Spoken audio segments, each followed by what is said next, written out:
प्रभु प्यार का एक तराना तुम्हें सुनाने आए हैं।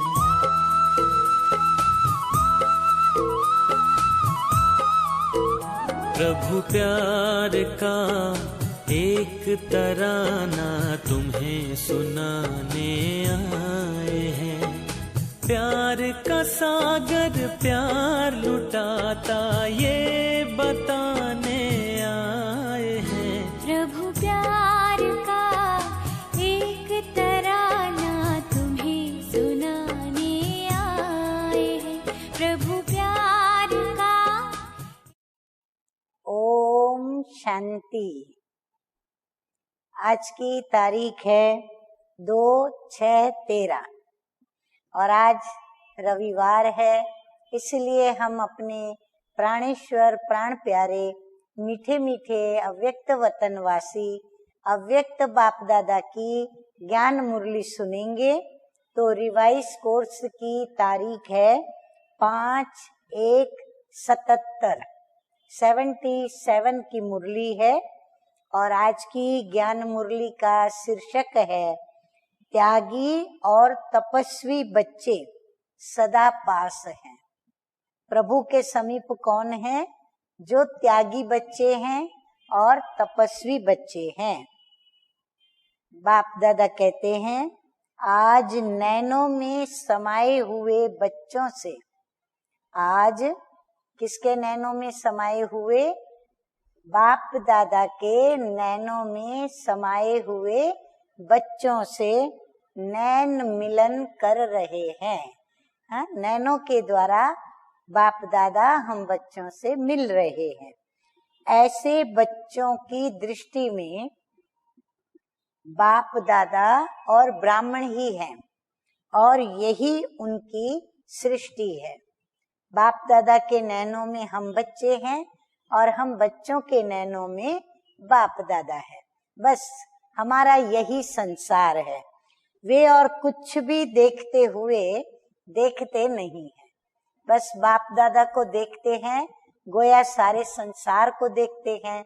इसीलिए और कुछ देखते नहीं, क्योंकि बाप के लव में, बाप के स्नेह में सदा लवलीन रहते हैं। सदा बाप के गुणों अर्थात ज्ञान, सुख और आनंद के सागर में समाये हुए रहते हैं। ऐसे बच्चों को बाप दादा भी देख देख हर्षित होते हैं। चाहे शरीर से कितने भी दूर हों, लेकिन ऐसे बच्चों का बाप के पास समीप से समीप स्थान सदा के लिए फिक्स है। इसीलिए शरीर की दूरी कितनी भी बाप दादा से हमारी हो, लेकिन यदि हम त्यागी और तपस्वी हैं तो हम बाप के बिल्कुल समीप से समीप स्थान पर फिक्स हैं। तो वो कौन सा स्थान है जानते हो? जो अति प्रिय वस्तु होती है वह समीप स्थान पर होती है। हाँ, तो कौन सा समीप स्थान हुआ? वो स्थान है, एक है नैन और दूसरा है दिल। हाँ, हम सभी जानते हैं कि किसी को भी जब हम स्नेह करते हैं तो पहले नैन उसे देखकर स्नेह करता है और फिर वो नैनों के द्वार से वह व्यक्ति हमारे दिल पर राज्य करती है, हमारे दिल रूपी तख्त पर विराजमान होती है। तो दिल में समाने वाले श्रेष्ठ हैं या नैनों में समाने वाले श्रेष्ठ हैं?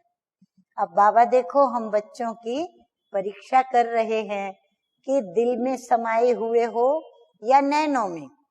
यदि हम कहते हैं हम नैनों में, तो फिर दिल में रहने वाले पहले या नैनों में रहने वाले पहले?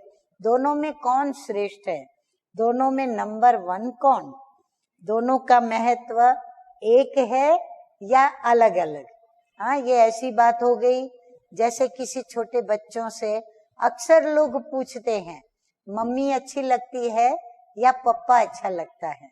बच्चा सोच में पड़ जाता है, मम्मी कहूँ या पप्पा कहूँ। ठीक वही बात बाबा नैनों में समाये हुए बच्चों को ज्यादा प्यार करते या दिल रूपी तख्त पर बैठे हुए बच्चों को ज्यादा प्यार करते? जो समझते हैं दोनों का महत्व एक है, अथवा जो दिल में होते सो नैनों में होते हैं, वो हाथ उठाओ। आशा करती हूँ आप लोगों ने भी हाथ उठाया होगा। जो समझते हैं कि दोनों का महत्व अलग अलग है, नैनों में समाने वाले अलग और दिल में समाने वाले अलग, वे भी हाथ उठाओ। जिन्होंने पहले हाथ नहीं उठाया जरूर वो दूसरे में हाथ उठाएंगे। तो अब बाबा कहते हैं एक होते हुए भी अलग अलग उसका महत्व है, पर है दोनों एक, दोनों नंबर 1 है, इसीलिए दोनों ही ठीक है। हाँ, दोनों को बाबा ने नंबर दिया है, दोनों को बाबा ने राइट कहा है। अच्छा, अब ये दूसरी मुरली है और उस मुरली की रिवाइज कोर्स की तारीख है 7/1/77। मुरली का शीर्षक है विश्व कल्याणकारी कैसे बने। हाँ, बाबा है हमारा विश्व कल्याणकारी और सदा कल्याणकारी, फिर हम बच्चे कैसे मास्टर विश्व कल्याणकारी बने। तो बाप दादा कहते हैं सभी आवाज से परे अपने शांत स्वरूप की स्थिति में स्थित रहने का अनुभव बहुत समय कर सकते हो। आज जब अशरीरी स्थिति में बैठते हैं तो अधिक समय हम ये अनुभव कर सकते हैं।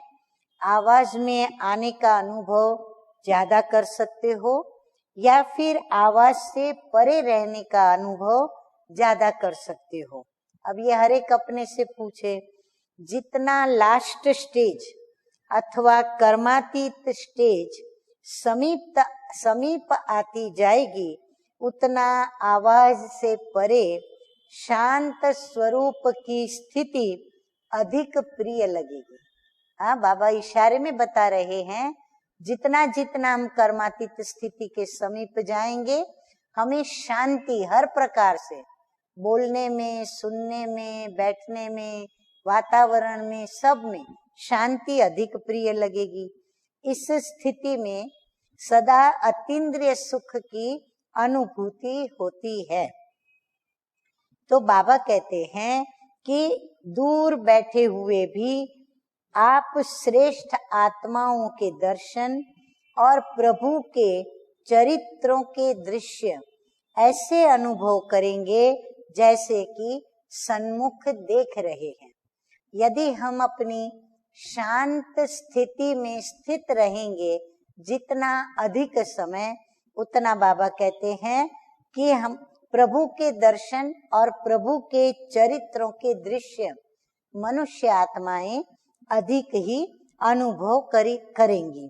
दूसरा बाबा कहते हैं कि साइलेंस की स्टेज द्वारा कितनी भी दूर रहने वाली आत्मा को हम अपना संदेश पहुंचा सकेंगे। हम यहाँ बैठे बैठे जिनकी भी सेवा करना चाहेंगे हम उनकी सेवा कर पाएंगे। अच्छा, ऐसे सर्व शक्तियों को विश्व कल्याण के प्रति कार्य में लगाने वाले संकल्प के सिद्धि स्वरूप, स्वयं की प्रवृत्ति से स्वतंत्र, सदा शांत और शक्ति स्वरूप स्थिति में स्थित रहने वाले सर्वश्रेष्ठ आत्माओं को बाप दादा का याद प्यार और नमस्ते। हम रूहानी बच्चों का रूहानी बाप दादा को याद प्यार, गुड मॉर्निंग और नमस्ते नमस्ते। आज का वरदान है सारथी बन न्यारी और प्यारी स्थिति का अनुभव कराने वाले नंबर 1 सिद्धि स्वरूप भव। सारथी अर्थात आत्म अभिमानी। यदि मुझे ये याद है कि मैं सारथी हूँ तो आत्म अभिमानी हूँ, इस विधि से ब्रह्मा बाप ने नंबर 1 की सिद्धि प्राप्त की। जैसे बाप देह को अधीन कर प्रवेश होते सारथी बनते हैं, देह के अधीन नहीं बनते, इसीलिए वो न्यारे और प्यारे हैं। ऐसे ही आप ब्राह्मण आत्माएं भी बाप समान सारथी की स्थिति में रहो। चलते फिरते ये चेक करो कि मैं सारथी अर्थात शरीर को चलाने वाली न्यारी और प्यारी स्थिति में स्थित हूँ। इससे ही नंबर 1 सिद्धि स्वरूप बन जाएंगे। स्लोगन है आज का, बाप के आज्ञाकारी होकर रहो तो क्या प्राप्त होगा। बाप दादा कहते हैं तो गुप्त दुआएं समय पर मदद करती रहेंगी। हाँ, ऐसे समय पर जब कोई मदद न करे तब ये गुप्त दुआएं हमको मदद करेंगी। परंतु किसको मदद करेंगी? जो श्रीमत पर चलने वाले आज्ञाकारी बच्चे बाप दादा के होंगे। आशा करती हूँ हम ऐसे बच्चों की लिस्ट में रहें। ओम शांति।